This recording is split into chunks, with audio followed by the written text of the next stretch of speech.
अस्सलामुअलैकुम viewers, welcome back to my channel doctor of medicine, जिसमें आज मैं आपको सनी डी कैप्सूल्स के बारे में रिव्यू दूंगी।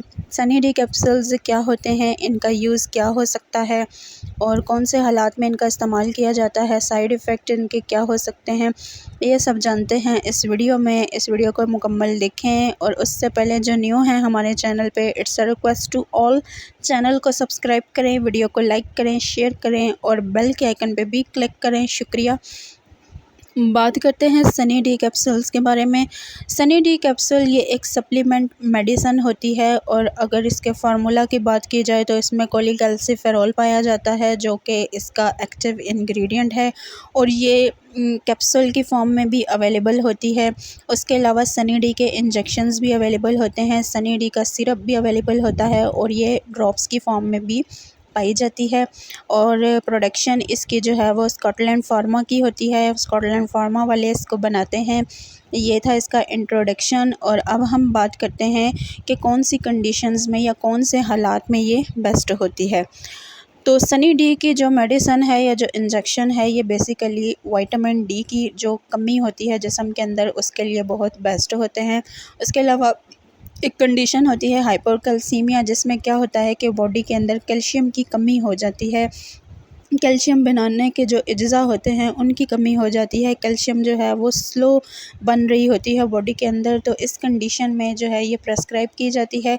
उसके अलावा आप इसको जो है वो विटामिन डी की कमी के लिए ले सकते हैं। अगर आपके जिस्म में विटामिन डी जो है वो बहुत कम हो चुका है या नहीं बन रहा, तो उस कंडीशन में ये प्रेस्क्राइब की जाती है। इसी तरह एक कंडीशन होती है ऑस्टियोमलेशिया, जिसमें क्या होता है कि विटामिन डी जिस्म के अंदर बहुत ज़्यादा जो है वो कम हो जाती है और बॉडी की जो हड्डियां हैं वो बहुत ज़्यादा वीकनेस का शिकार हो जाती हैं, हड्डियां कमज़ोर हो जाती हैं। उसके अलावा हड्डियों में जो है वो कड़कड़ाहट आ जाती है, उठते बैठते आपको हड्डियों की आवाज़ महसूस होती है। तो इस कंडीशन में इसका जो कैप्सूल है या जो इंजेक्शन है वो रिकमेंड किया जाता है। इसी तरह एक कंडीशन होती है रिकेट्स। रिकेट्स एक ऐसी बीमारी है जो कि विटामिन डी की कमी की वजह से होती है और ये अमूमन जो है वो बच्चों में देखी गई है, जिसमें क्या होता है कि सर बच्चों का बहुत बड़ा नज़र आ रहा होता है, बच्चों की टांगें बहुत ज़्यादा कमज़ोर हो जाती हैं और बच्चों के बाजू भी बहुत ज़्यादा कमज़ोर हो जाते हैं, गर्दन बहुत ज़्यादा कमज़ोर हो जाती है और बच्चे जो है वो ऐसे बच्चे तकरीबन हर एक्टिविटी में जो है वो ज़ीरो हो जाते हैं और चलने फिरने से भी मुहाल हो जाते हैं। तो इस कंडीशन में बच्चों की ग्रोथ भी बहुत ज़्यादा रुक जाती है, बच्चे जो है वो कोई काम नहीं कर सकते और उनका जो मेंटल लेवल है यानी जो दिमागी निज़ाम है वो भी कमज़ोरी की तरफ जा रहा होता है। तो इस कंडीशन में ये बच्चों में भी बहुत ज़्यादा यूज़ में लाई जाती है।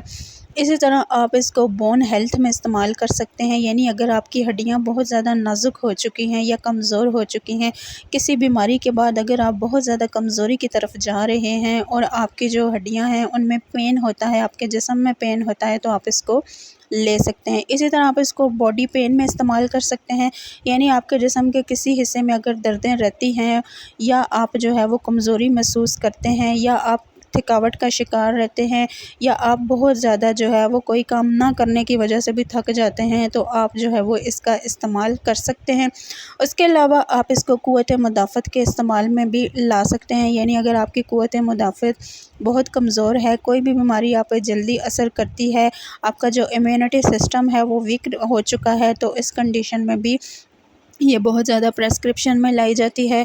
उसके अलावा आप इसको जो है वो हार्ट की वीकनेस के लिए भी इस्तेमाल कर सकते हैं, यानी अगर आपका दिल बहुत ज़्यादा कमज़ोर हो चुका है, दिल के उज़लात बहुत ज़्यादा कमज़ोर हो चुके हैं, आप जो है वो ये महसूस करते हैं कि आप जो है वो थोड़ा सा चलने फिरने से आपका सांस फूल जाता है, आपके जो हार्ट है वो प्रॉपर वर्क नहीं कर रहा, तो इस कंडीशन में हार्ट की हेल्थ के लिए भी ये बहुत ज़्यादा बेस्ट होती है। उसके अलावा आप इसको डायबिटिक हेल्थ में इस्तेमाल कर सकते हैं, यानी शुगर की वजह से अगर आपका जिस्म वीक हो चुका है, आपकी हड्डियां वीक हो चुकी हैं, आपकी हड्डियों के जोड़ों में पेन रहता है, उसके अलावा आपके हाथ पांव स्वेलिंग का शिकार हैं या जो है वो आपके जो इंटरनल ऑर्गन्स हैं उनका वर्क जो है वो प्रॉपर नहीं चल रहा, तो डायबिटिक हेल्थ में या डायबिटिक के दौरान अपनी हेल्थ को बरकरार रखने के लिए आप इसका इस्तेमाल कर सकते हैं। इसी तरह अगर आपकी हड्डी का फ्रैक्चर हो चुका चुका है या कोई हादसाती तौर पे आपकी हड्डी अगर टूट गई है तो उसकी रिकवरी के लिए भी इसको प्रेस्क्रिप्शन में लाया जाता है। ये थे सारे यूजेस इसके। बेसिकली जो है वो ये हड्डियों से रिलेटेड जितने भी इश्यूज़ होते हैं या बॉडी पेन से रिलेटेड जितने इश्यूज़ होते हैं उनमें सनी डी कैप्सूल्स प्रेस्क्राइब किए जाते हैं। ये सारे थे इसके यूजेस। अब हम बात करते हैं साइड इफ़ेक्ट्स के बारे में कि अगर आप जो है वो इस कैप्सूल का इस्तेमाल करते हैं या इस इंजेक्शन का इस्तेमाल करते हैं तो उसमें आपको साइड इफ़ेक्ट क्या क्या हो सकते हैं। इसमें आपको हाइपरकैल्सीमिया हो सकता है, यानी कैल्शियम की मकदार ज़्यादा हो सकती है। उसके अलावा उल्टी और मतली आपको हो सकती है। उसके अलावा आपकी जो प्यास है उसमें उसकी शिद्दत में इजाफ़ा हो सकता है। उसके अलावा यूरिनेशन आपको बार बार हो सकती है, आपकी भूख में कमी आ सकती है, आपकी नींद में ज़्यादती हो सकती है, यानी आपको नींद इससे ज़्यादा आ सकती है, गनौदगी आप पे तारी हो सकती है। ये चीज़ें जो है वो साइड इफ़ेक्ट्स में नोट की गई हैं। अब हम बात करते हैं डोज़ के बारे में कि आपने इसका इस्तेमाल किस तरह से करना है। तो अगर आपकी उम्र 18 साल से ऊपर है तो फिर आपने इसकी टैबलेट और कैप्सूल आप इसके कैप्सूल और इंजेक्शन दोनों का इस्तेमाल कर सकते हैं। और अगर आपने जो है वो इसका इंजेक्शन इस्तेमाल करना है तो वो वीक में एक दफ़ा आपने एक इंजेक्शन इस्तेमाल करना है। सेम इसी तरह अगर आपने टैबलेट का इस्तेमाल करना है या कैप्सूल का इस्तेमाल करना है तो वो भी आपने वीक में एक दफ़ा इस्तेमाल करना है। अगर आपकी उम्र 18 साल से कम है, आप एक बच्चे हैं, तो फिर आपने जो है वो इसके सिरप का इस्तेमाल करना है। अगर आपने एक डोज़ जो है वो सुबह ली है तो सेकंड आपने शाम में लेनी है।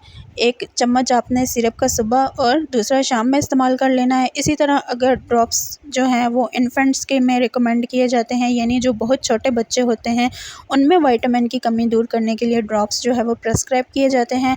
तो ड्रॉप्स आप जो है वो दिन में 3 मरतबा एक ड्रॉप इस्तेमाल कर सकते हैं। ये था डोज़ का तरीक़ाकार। अब हम बात करते हैं कंट्राइंडिकेशंस के बारे में कि कौन से हालात में इस्तेमाल नहीं करना। अगर आप गुर्दे के मर्ज़ में, जिगर के मर्ज़ में या दिल के मर्ज़ में मुब्तला हैं तो इस्तेमाल मत करें। अगर आपको हाइपरकैल्सीमिया है, यानी आपकी बॉडी में कैल्शियम का लेवल इम्बैलेंसमेंट है, यानी बैलेंस नहीं है, तो मत इस्तेमाल करें। अगर आप बहुत ज़्यादा सेंसिटिव हैं, किसी भी मेडिसिन को यूज़ करने से आपको जो है वो सेंसिटिविटी हो जाती है तो मत इस्तेमाल करें। अगर आप ब्रेस्ट फीड पे हैं या आप प्रेग्नेंट हैं या ऑलरेडी कोई किसी मर्ज़ की मेडिसिन आप खा रही हैं तो इन तमाम सूरत हाल में आप इसका इस्तेमाल करने से पहले लाज़मन अपने फ़िज़िशियन से कंसल्ट कर लें या मशवरा कर लें। और अगर हमारी इन्फॉर्मेशन पसंद आई हो तो चैनल को सब्सक्राइब करें। Thank you so much.